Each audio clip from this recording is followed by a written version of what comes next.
मंडळी, आज पुण्यातील रस्ते एकदम शांत आहेत. दुकानं बंद आहेत आणि वातावरणात एक अनामिक भीती आणि दुःख पसरलंय.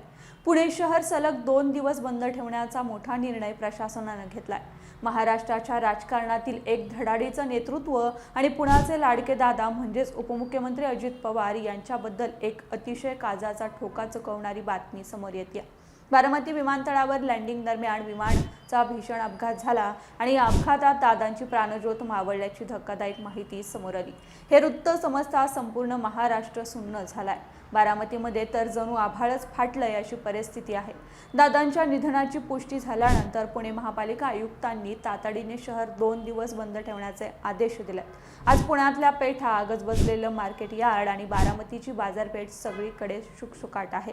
व्यापाऱ्यांनी स्वतःहून आपले व्यवहार थांबवले. बारामतीतील रुग्णालयाबाहेर कार्यकर्त्यांची आणि सामान्य जनतेची मोठी गर्दी झाली असून प्रत्येकाच्या डोळ्यात पाणी आहे. प्रशासनानं नागरिकांना संयम आणि शांतता राखण्याचं आवाहन केलं. पुण्याचे पालकमंत्री म्हणून शहराचा कायापालट करणाऱ्या आपल्या नेत्याला निरोप देताना आज प्रत्येक पुणेकराचा कंठ दाटून आलाय. नियतीच्या या क्रूर खेळानं महाराष्ट्र एका खंबीर नेतृत्वाला मुकलाय.